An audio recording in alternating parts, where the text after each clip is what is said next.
こんにちは。パソコン専門チャンネルのザ・比較です。今日はなんと78万円もする史上最強のゲーミングノート PC ASUS ROG Strix Scar 18G835 をレビューします。本製品の最大の特徴は GeForce RTX シリーズのノート用グラフィックスの中で現在最も性能の高い GeForce RTX 5090ラップトップ GPU を搭載している点です。さらにCPU も Core Ultra 9 275HX とこれまた高性能で、メモリは 64GB、SSD は 2TB と大容量です。加えてディスプレイは 240Hz のハイリフレッシュレートに対応し 100%DCI-P3 と色域も広いです。3つもの冷却ファンにベーパーチャンバーを搭載し、冷却性能も高いです。またプラスドライバーなどを使わなくても底面カバーを開けられる点もポイントです。ここではこの最強ノート PC の各種ベンチマークやゲーム性能、クリエイティブ性能を計測し、どのくらいすごいのかを確認していきます。まずはグラフィックス性能がどのくらい高いのか見ていきます。ここでは GeForce RTX 5090ラップトップのベンチマーク等を掲載するとともに、1世代前の GeForce RTX 4090ラップトップおよび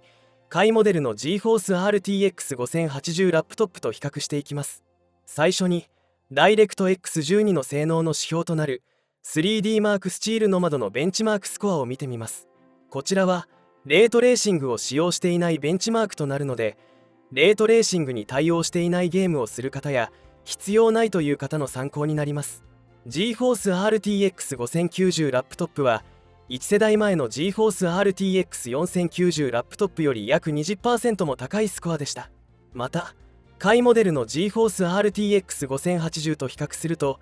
約 25% 高いスコアでした。ちなみにデスクトップ用グラボと比較した場合も気になると思いますが、 GeForce RTX 5070よりも上のスコアですが、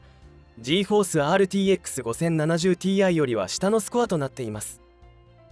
続いてレートレーシング用ベンチマークのポートロイヤルを見てみます。 GeForce RTX 5090ラップトップは GeForce RTX 4090ラップトップや RTX 5080ラップトップより約 20% も高いスコアでした。レートレーシングを使ったゲームにおいても高いパフォーマンスが出ていることが分かります。続いては DLSS 性能を評価する NVIDIA DLSS フィーチャーテストのスコアを見てみます。なおDLSS をオンにした時の DLSS スーパーレゾリューションの設定はパフォーマンスにしています。 GeForce RTX 5090ラップトップと RTX 5080ラップトップは DLSS4 に対応しており、1枚のフレームから最大3枚のフレームを生成し、フレーム数を4倍にするマルチフレーム生成機能が使えます。そのため DLSS をオフにした時と比べるとかなりフレームレートが向上しているのが分かります。一方 GeForce RTX 4090ラップトップはマルチフレーム生成には対応しておらず、1枚あたり1つのフレームしか生成できないため、 GeForce RTX 50シリーズのマルチフレーム生成時と比べると GeForce RTX 4090ラップトップのフレームレートはかなり劣ります。なお DLSS4 に対応したゲームは現在100タイトル以上あり、今後も増えていくことでしょう。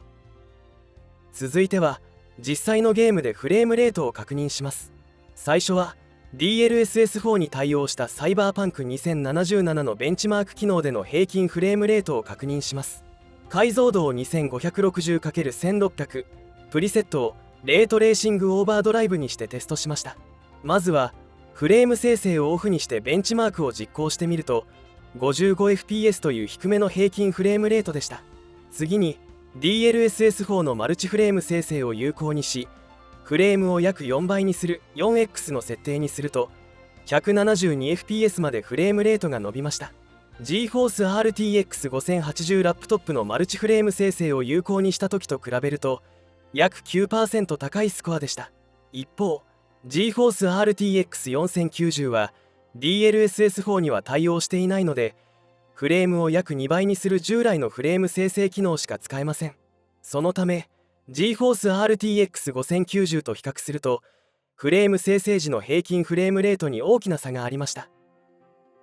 次は人気タイトルのモンスターハンターワイルズベンチマークのフレームレートを掲載します。解像度を 2560×1600 ドット、グラフィックプリセットをウルトラ、フレーム生成をオンにした時の平均フレームレートを掲載します。なお、モンハンワイルズは DLSS4 には対応していません。GeForce RTX 5090ラップトップは 148fps と高い平均フレームレートで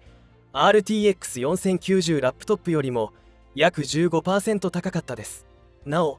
モンハンワイルズについては GeForce RTX 5080ラップトップは RTX 4090ラップトップよりも高いフレームレートが出ていました。次はかなり重いアークサバイバルアセンデッドをプレイしてみます。グラフィックスプリセットを最高設定、フレーム生成をオンにした時の平均フレームレートを計測した時がこちらです。こちらも DLSS4 には非対応です。最高設定だとフレーム生成をオンにしても平均 64fps しか出ませんが、なんとか 60fps 以上は出ています。GeForce RTX 4090ラップトップや RTX 5080ラップトップだと 60fps を切ってしまいます。なお ASA の場合はもう少し画質を下げてフレームレートを上げた方がプレイしやすいです。次はバトロワゲームのフォートナイトをプレイしてみます。解像度を 2560×1600、レンダリングモードをパフォーマンスにし、バトルバスからの降下が終わってから終盤までの平均フレームレートを計測したところ 288fps で 1%FPS も 93fps と高かったです。以上がゲームのフレームレートですが、これ以外のゲームや 1920×1200 でのフレームレートについてはウェブ記事にまとめていますので、そちらをご覧ください。GeForce RTX 5090ラップトップは第9世代 NVENC を3機搭載し、エンコードも速くなっています。こちらは TMPEG-ENC ビデオマスタリングワークス8によるハードウェアエンコードの処理時間のグラフです。従来の GeForce RTX 4090ラップトップに比べて速くなっています。続いては Adobe Premiere Pro の動画編集ソフトによる動画の書き出し時間をチェックします。こちらが 4K 約10分の動画を書き出した時の時間です。こちらも1世代前の GeForce RTX 4090ラップトップに比べて速くなっています。次は Adobe Lightroom Classic にて100枚のローデータを一度に書き出した時の時間です。 CPU 性能が速いこともあり、こちらもかなり速い書き出し速度です。次に Photoshop にて AI を使ったニューラルフィルターのスーパーズーム処理を行った時の時間です。こちらもかなり速くなっています。このようにクリエイティブワークにおいても時間のかかる処理が短時間で終わることで非常に快適に作業が行えるでしょう。以上のように性能の高い PC ですが、それ以外にも特徴があります。ユニークなのが天板にアニメーションを流すことができる点です。ここには最初から用意されているアニメーションだけでなく、入力した文字や自分で作成した画像を映し出すことも可能です。イベントなどで自社ロゴや自身の YouTube チャンネルなどをアピールするときなどに活用できるでしょう。 RGB イルミネーションも綺麗です。キーボードバックライトが光るのはもちろん、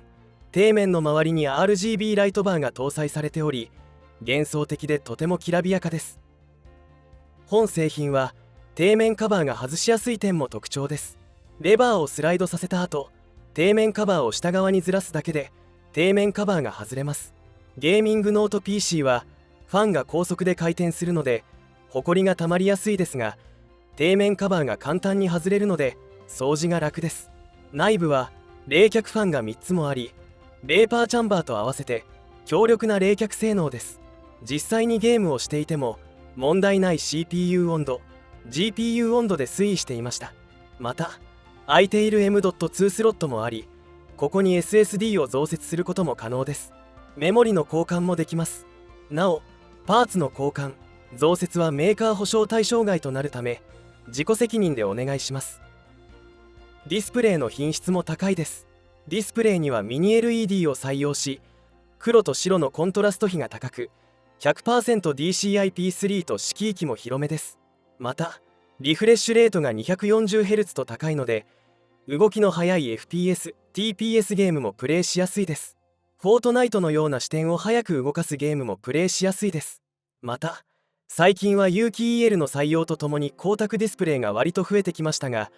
本製品は非光沢なので映り込みが少なくゲーム映像が見やすいです。キーボードはキートップが湾曲しており、割としっかりとした打鍵感もあって比較的打ちやすいです。実際にゲームをしてみてもノート PC の中では操作しやすいキーボードでした。また表面温度も熱くならず不快感なくゲームができます。インターフェースはご覧の通りで、サンダーボルト5が2つも搭載されているのが特徴です。 HDMI は試した限りでは 4K120Hz RGB で出力できていました。 LAN は 2.5GB 対応です。動作音については負荷が低い作業をしているときは気になりませんが、ゲームをしているとファン音が気になります。ゲームをするときはヘッドホンを着用するといいでしょう。以上が ASUS ROG Strix Scar 18G835 のレビューでした。78万円もする高額 PC で、ノート PC 用の GeForce RTX シリーズの中では最高性能の GeForce RTX 5090ラップトップ GPU を搭載している点が大きな特徴です。グラフィックス性能だけでなく CPU 性能も高く、ディスプレイの品質も高く、最高のゲーミングノート PC です。最後に何かご質問があればお気軽にコメント欄にご記入ください。当チャンネルでは他にもパソコンレビュー動画やおすすめ PC を紹介する動画をアップしていますので、ぜひチャンネル登録をお願いします。